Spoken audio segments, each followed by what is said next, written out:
Hello students, अब तक हमने देख लिया है कि बोर का परमाणु मॉडल क्या होता है और हम उसी के आगे अपन आज चर्चा करेंगे कि जो इलेक्ट्रॉन वर्ताकार कक्षाओं में चक्कर लगाते हैं उन वर्ताकार कक्षाओं की त्रिज्या क्या होती है। उसके लिए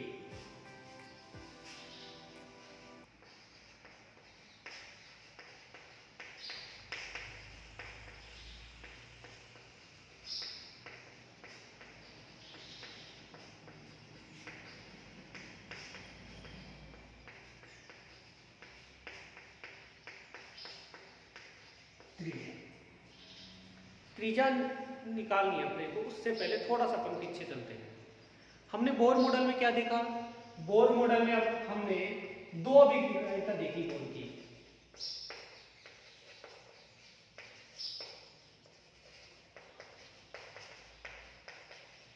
और प्रथम अभिक्रिया क्या की? बोर ने बताया था कि जो भी इलेक्ट्रॉन वर्ताकार कक्षाओं में चक्कर लगाते हैं, जैसे ये तो था नाभिक, यहां कोई इलेक्ट्रॉन जब ये वर्ताकार कक्षा में इलेक्ट्रॉन चक्कर लगा रहा है तो वर्ताकार कक्षाओं में ये नाभिक और ये इलेक्ट्रॉन, इन दोनों के मध्य जो नाभिक के आकर्षण बल लगता है जिसको अपन क्या बोलेंगे? कूलाम्ब बल, जिसका हमने पीछे देख लिया कूलाम्ब बल के। तो जो नाभिक के आकर्षण कूलाम्ब जो बल लग रहा है वही उसको क्या करता है? आवश्यक अभिकेंद्रीय बल प्रदान करता है, वरना तो ये इलेक्ट्रॉन क्या हो जाएगा? नाभिक में आके गिर जाएगा।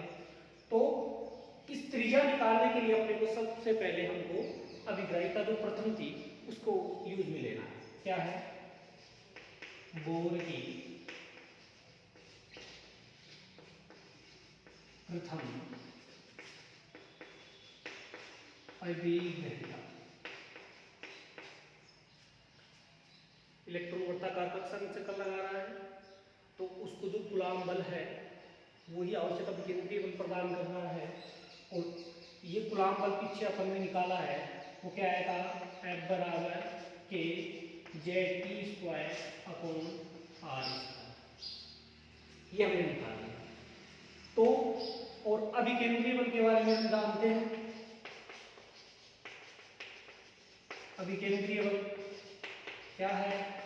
mv² upon R। इन दोनों की वैल्यूज क्या हो जाएगी? इक्वल। तो क्या आएगा? mv² अपॉन R इक्वल होता है के ZT² अपॉन R। ये की वैल्यू रख दो 1 अपॉन 4 पाई एप्सिलॉन नॉट। हम इसको सोल्व करते हैं। 4 पाई की वैल्यू रख दे, पाई की वैल्यू रख दे, एप्सिलॉन नॉट की वैल्यू रख दे, तो अपने पास आता है 9 × 10⁹ न्यूटन मीटर स्क्वायर प्रति कूलाम्ब स्क्वायर। तो के की वैल्यू हम क्या रख सकते हैं? 1/4 पाई एप्सिलॉन नॉट। तो अपने हम क्या करेंगे? mv² अपॉन R इक्वल के की value 1/4 pi epsilon not ZT² upon क्या था? R²। अब देखो इलेक्ट्रॉनों की वर्ताकार एक भी क्लास हो सकती है, 2 हो, 3 हो, 4 हो, कितनी भी हो सकती है। तो अपन निकाल लेते हैं nवी कक्षा की त्रिज्या निकाल लेते हैं।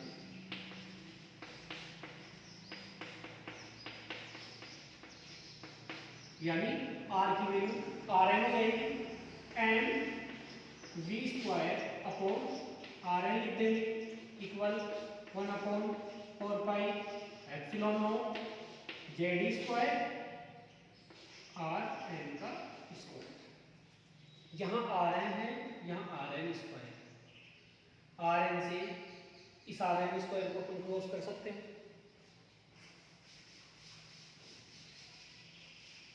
तो क्या आ जाएगा?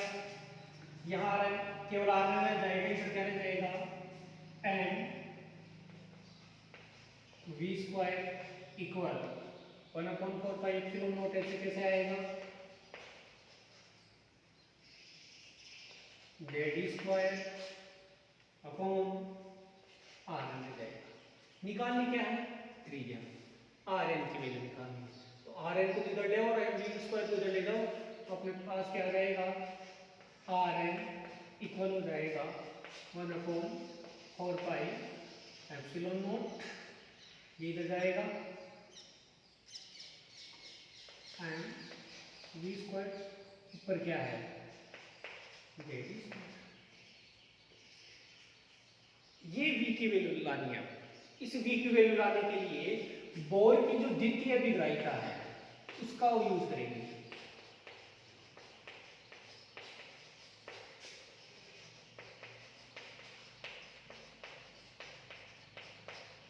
और द्वितीय अभिग्राहिता क्या थी कि इलेक्ट्रॉन उन्हीं वर्ताकार कक्षाओं में चक्कर लगाता है जिनके लिए कोणीय संवेग L का मान h/2 पाई का पूर्ण गुणज हो। कोणीय संवेग L, तो L बराबर क्या होता है mv r, वैल्यू रख दो mv r, वही बात करेंगे nv कक्षा की, तो n आ जाएगा, यहाँ भी क्या आ जाएगा n इक्वल क्या हो जाएगा n/2 पाई। वैल्यू किसकी चाहिए अपने को v की, ये भी nv कक्षा के लिए है।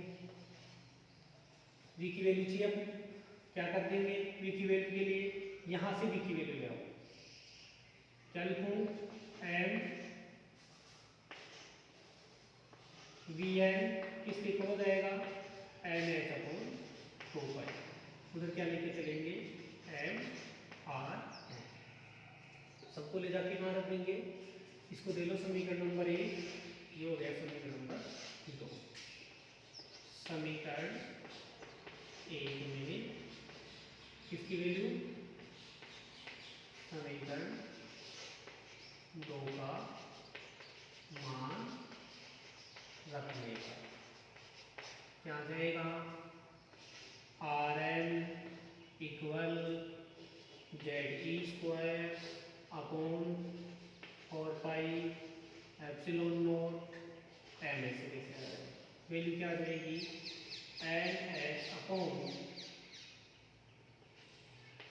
2 पाई m r का Rm equal ZE² upon 4 pi epsilon not m। इस स्क्वायर का मतलब है n पे भी स्क्वायर, h पे भी, 2 पाई पे भी, m पे भी और Rm पे भी। तो इसको हम क्या लिख सकते हैं, लिख सकते हैं n² h² लिख सकते हैं, अपॉन में क्या है 2, तो 2 का क्या हो जाएगा 4 पाई स्क्वायर हो जाएगा, m का भी स्क्वायर हो जाएगा और Rm का भी क्या हो जाएगा स्क्वायर हो जाएगा। अपॉन में आ गया, ऊपर चला जाएगा ये, तो अब हमारे पास क्या आएगा ZE² 4 pi square m² Rm², upon में क्या रह गया 4 pi epsilon not m into n² h²।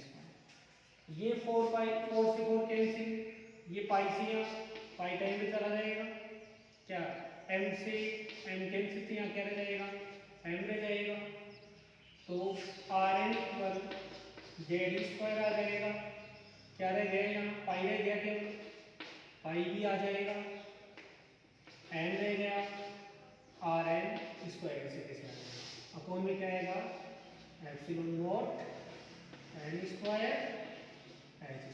Value किसकी चाहिए थी Rn की, Rn इधर भी तो है, इसलिए क्या करेंगे इस Rn को तो इधर ले लो और इन सबको इधर ले लो, ये इधर आएगा तो क्या आ जाएगा एप्सिलॉन नॉट n² h² इसके इक्वल हो जाएगा ZE² पाई m Rn² अपॉन में क्या आ जाएगा Rn, इस Rn को इधर ले लो, एक Rn से एक Rn कैंसिल, तो epsilon not n² h² equal हो जाएगा ZE² पाई m Rn। वैल्यू Rn कीजिए, पक्षानांकित कर दो, इन सबको इधर पक्षानांकित करोगे तो एप्सिलॉन नॉट n² h² के फुल में क्या आ जाएगा ZE² पाई m। ये किसकी वैल्यू आ गई, ये हमारे पास आई है Rn की वैल्यू। एप्सिलॉन नॉट की वैल्यू जानते हैं एन है, एच है, जेड है, ई स्क्वायर है, पाई है, एम है। तो कंडीशन के अनुसार इन सब की वैल्यू रख सकते हैं। जैसे एप्सिलॉन नोट की वैल्यू 8.85 × 10⁻12 होती है तो रख देंगे। एन कितने हैं, अणुओं की संख्या 1 है, परमाणुओं की संख्या 2 है, 3 है, वो रख देंगे। एच का वैल्यू रख देंगे। जेड बराबर हाइड्रोजन परमाणु है तो उसके लिए क्या हो जाएगा, 1 हो जाएगा। ई इलेक्ट्रॉन पे आवेश होता है, पाई 3.14 होती है वैल्यू, एंड इलेक्ट्रॉन का द्रव्यमान 9.8 × 10⁻31 kg होता है। तो इन सब की वैल्यू अपन रख के इसको अब सोल्व कर सकते हैं। तो देखो यहाँ एन है, एच है, एच क्या है, प्लांक नियतांक, जेड नाभिक में प्रोटॉन की संख्या, पाई रखी देंगे। एन क्या है, इलेक्ट्रॉन है तो इलेक्ट्रॉन का द्रव्यमान, और कोई कण उसका रख देंगे। आर एन क्या है,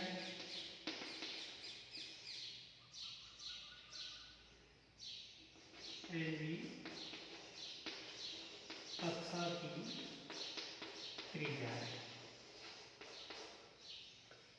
हम इन सब की वैल्यू रख के सोल्व कर सकते हैं। तो देखो आपको मैंने कहा कि प्रथम कक्षा की त्रिज्या निकालो, तो आप क्या करेंगे, एन इक्वल क्या करेंगे 1, और अगर आयन हाइड्रोजन सदृश्य है तो जेड इक्वल भी क्या आ जाएगा 1 आ जाएगा। तो अपने पास क्या रहेगा आर, आर एन का वैल्यू क्या रखवा दिया 1, इक्वल किसके हो जाएगा एप्सिलॉन नोट, एन की वैल्यू क्या आ जाएगी 1 आएगी। तो रहने दो इसको, क्या आ जाएगा सीधा लिखोगे एच स्क्वायर अपॉन जेड की value 1, E square pi N के रूप में आ जाएगी। इसको कभी कभी प्रथम कक्षा को ए के रूप में भी प्रदर्शित किया जाता है।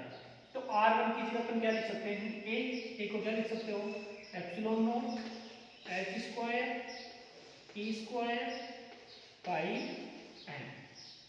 अब देखो यहाँ देखो एप्सिलॉन नोट और एच स्क्वायर अपॉन में क्या है ई स्क्वायर पाई है एम है, इन सबको अपन क्या लिख सकते हैं ए लिख सकते हैं। इसी समीकरण को आप चेंज करना चाहो तो लिख सकते हो आर एन इक्वल होता है, इसमें एप्सिलॉन नोट है, एच स्क्वायर में केवल क्या नहीं है एन स्क्वायर नहीं है और जेड नहीं है। इसको शॉर्ट फॉर्म में इसकी क्या लिख सकते हो आप ए के रूप में भी लिख सकते हो। इसको यदि अपने को सोल्व करना है तो इन सब की वैल्यू रख देंगे। तो ए इक्वल या आर वन इक्वल क्या आ जाएगा आपके पास एप्सिलॉन नोट की वैल्यू 8.85 इंटू 10⁻⁻12 होता है। ऐसी एच की वैल्यू रख देंगे 6.62 इंटू 10⁻⁻34 होता है अपॉन ई इलेक्ट्रॉन पे चार्ज 1.6 इंटू 10⁻⁻19 का स्क्वायर हो जाएगा इंटू 3.14 इंटू 9.1 इंटू 10⁻⁻31। ये वैल्यूज रख दिए। यदि हम इन सबको सोल्व करते हैं तो R1 इक्वल क्या आ जाएगा अपने पास 0.529 एंगस्ट्रॉम आ जाएगा। ऐसी R2 की निकालनी हो, ऐसे R3 की निकालनी हो तो ये वैल्यूज अपन इससे निकाल सकते हैं। हमने देख लिया कि इलेक्ट्रॉन जिन कक्षाओं में चक्कर लगाते हैं उनकी त्रिज्या क्या होती है। अब आगे अपन बात करेंगे इलेक्ट्रॉन की कक्षीय चाल, यानी बात करनी है वेग की। जिस भी कक्षा में इलेक्ट्रॉन चक्कर लगा रहा है उसमें इलेक्ट्रॉन का वेग कितना है, उसके लिए जो बोर मॉडल में अपन ने दो अभिग्राहिता देखी है, प्रथम अभिग्राहिता देखी अभी बात की, वैसे द्वितीय अभिग्राहिता देखी, उन दोनों अभिग्राहितों का अभिग्राहिता का उपयोग करना है और वेग निकालना है। उसके लिए हम देखेंगे सबसे पहले देखो प्रथम अभिग्राहिता बोर की,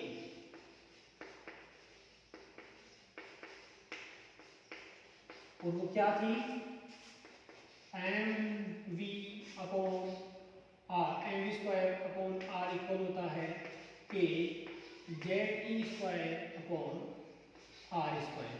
जब अपन ने के की वैल्यू रखी थी M V square upon R equal 1/4 pi epsilon naught Z ई स्क्वायर अपॉन स्क्वायर। बात किसकी कर रहे हैं? एनवी कक्षा की।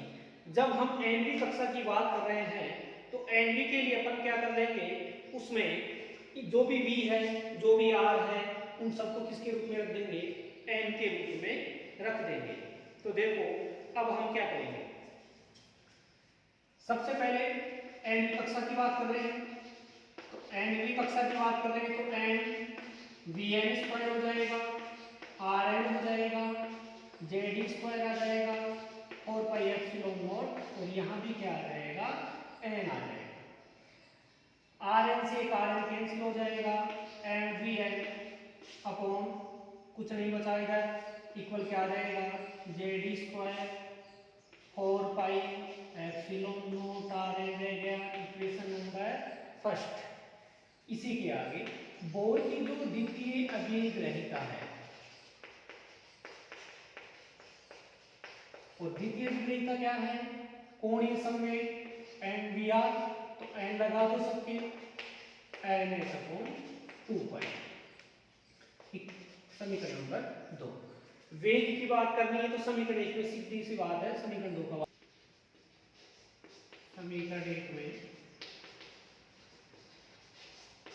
समीकरण 2 का भाग देने पर क्या हो जाएगा? एम बी एन स्क्वायर में भाग चला जाएगा, M B N R N. इधर क्या है? Z square upon 4 pi epsilon naught R N, भाग चला जाएगा, इधर तो 2 पाई ऊपर चला जाएगा, अपॉन में क्या जाएगा? एन। देखो एम से एम कैंसिल हो जाएगा, एक वी एन से एक वी एन कैंसिल, तो यहाँ वी एन रह जाएगा। इधर तो क्या क्या बचा अपने पास? V n upon r n equal क्या हो जाएगा? इधर देखो पाई से पाई कैंसिल है, ये 2 टाइम गया इधर, और क्या कैंसिल हो रहा है? लिख दो जेड ई स्क्वायर अपॉन 2 एप्सिलॉन नॉट आ जाएगा, आर एन आ जाएगा इंटू एन। एक वी एन से ये वी एन गया, तो आर एन से तो वी एन इक्वल क्या आ जाएगा अपने पास? जेड ई square upon 2 epsilon naught n. अब प्रथम कक्षा की बात करें,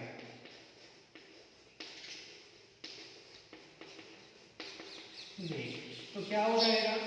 जेड इक्वल भी 1 हो जाएगा और एन इक्वल भी क्या हो जाएगा? 1। तो वी 1 इक्वल हो जाएगा, जेड की वैल्यू 1 रखेंगे तो ऊपर तो क्या रह जाएगा? ई स्क्वायर अपॉन में क्या रह जाएगा? 2 एप्सिलॉन नॉट एच रह जाएगा, जिसमें अब ई की वैल्यू रखें एप्सिलॉन नॉट की, एच की, तो लगभग अपने लिए लगभग प्रथम के लिए 2.2 इंटू 10⁶ मीटर पर सेकेंड वेग आता है।